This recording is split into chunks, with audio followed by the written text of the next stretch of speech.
E se, ainda hoje, você perdesse tudo? Sua casa, sua família, sua saúde e o pior, Deus não te desse nenhuma resposta. Você continuaria acreditando ou desistiria de vez? Essa não é uma pergunta hipotética. Essa é a história de um homem que viveu exatamente isso. E o nome dele era Jó. Jó não era um homem qualquer. Ele era respeitado, admirado, considerado justo. Alguém que fazia tudo certo. Ele tinha uma família grande, filhos e filhas que enchiam sua casa de alegria. Tinha riquezas, terras, animais, uma vida estável e próspera. Mas o mais importante, ele temia a Deus de verdade. Não por interesse, não por aparência. Era uma fé sincera. Todos olhavam para Jó como alguém abençoado. Mas o que ninguém sabia era que por trás da realidade visível, algo estava prestes a acontecer. Em um momento que foge da compreensão humana, uma cena se desenrola além daquilo que os olhos podem ver. Uma espécie de reunião espiritual. E ali, diante de Deus, surge uma acusação. Claro que Jó é fiel. Ele tem tudo. Quem não seria? A ideia era simples e cruel. E se tudo fosse tirado dele, será que ele continuaria fiel? E então, algo surpreendente acontece. Deus permite que tudo seja testado, mas com um limite. Jó não fazia ideia, mas sua vida estava prestes a mudar para sempre. E muda. De repente, em um único dia, um mensageiro chega correndo, sem fôlego, desesperado. Seus bois foram roubados, seus servos foram mortos. Antes que Jó consiga reagir, outro chega. Um fogo caiu do céu, queimou suas ovelhas, tudo foi destruído. E não para. Mais um homem aparece, tremendo. Seus camelos foram levados, ninguém sobreviveu. É uma sequência de perdas, rápida, brutal, sem pausa. Mas nada, absolutamente nada, prepara Jó para a última notícia. Um último mensageiro se aproxima, o rosto pálido, os olhos cheios de horror. Seus filhos estavam reunidos. Uma tempestade derrubou a casa. Todos morreram. Silêncio. Imagina esse momento. O mundo de Jó acabou. Em poucas horas, ele perdeu tudo o que tinha. Riqueza? Foi. Segurança? Foi. E o mais doloroso? Sua família. E agora? Agora vem a parte que ninguém espera.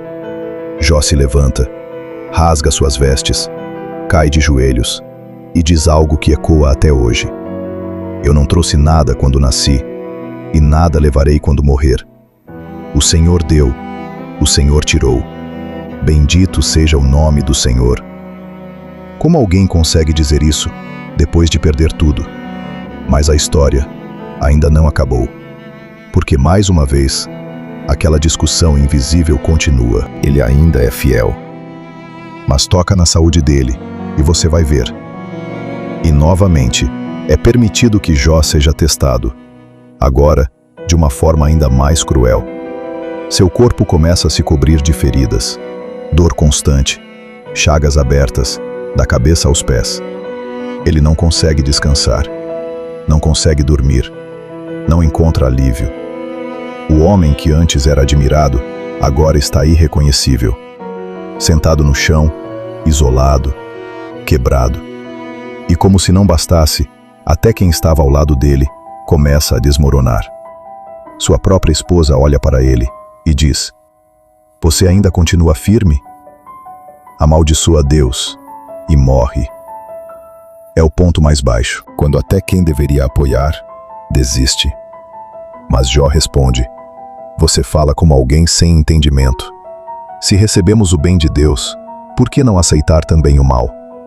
Ele está sofrendo, mas ainda não virou as costas. Só que existe um limite para o ser humano. E aos poucos, o silêncio começa a pesar, porque Deus não responde. Dias passam, depois semanas, e nada. Nenhuma explicação, nenhuma resposta. nenhum sinal. E então, chegam os amigos de Jó. No começo, eles ficam em silêncio, porque a dor é grande demais para palavras. Mas esse silêncio não dura. Eles começam a falar, e em vez de consolo, trazem acusações. Você deve ter feito algo errado. Deus não faria isso sem motivo. Confessa e tudo vai melhorar. Eles não conseguem aceitar que alguém justo esteja sofrendo. Mas Jó sabe, ele não fez nada para merecer aquilo. E pela primeira vez, ele começa a questionar. Não abandona Deus, mas questiona. Por quê? O que eu fiz?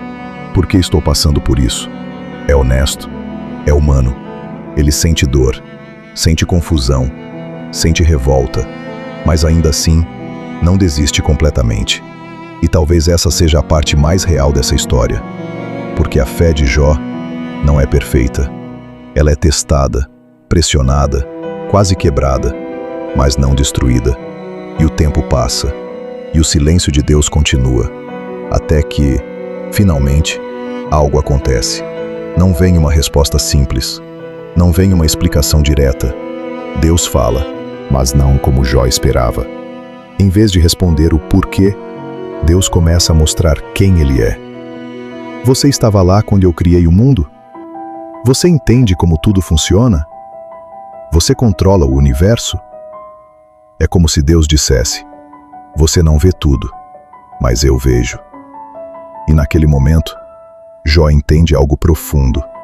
Ele percebe que não precisa ter todas as respostas para confiar. E então ele diz, antes, eu só te conhecia de ouvir falar, mas agora, meus olhos te veem. Não é sobre entender tudo, é sobre reconhecer quem está no controle. E então, a história muda mais uma vez. De forma inesperada, tudo começa a ser restaurado. Jó recupera sua saúde, recupera sua paz. E com o tempo, sua vida é reconstruída. Ele tem novamente família, tem prosperidade, tem alegria. Mas não é apenas uma restauração material. Ele não é mais o mesmo homem. Porque quem passa pela dor e ainda escolhe confiar, nunca volta igual. E talvez essa história não seja só sobre Jó. Talvez seja sobre você. Porque todo mundo, em algum momento, vai enfrentar perdas, vai enfrentar silêncio, vai enfrentar perguntas sem resposta. O que você faz quando tudo desmorona? Você desiste? Ou continua, mesmo sem entender? Porque a fé verdadeira não aparece quando está tudo bem. Ela aparece quando não sobra mais nada. E se hoje você está em um momento difícil, talvez essa história esteja te mostrando algo. Que mesmo no silêncio, Deus ainda está presente. Mesmo na dor, existe um propósito. E mesmo quando tudo parece perdido, a história ainda não terminou. Agora me diz, se fosse você no lugar de Jó, você continuaria acreditando?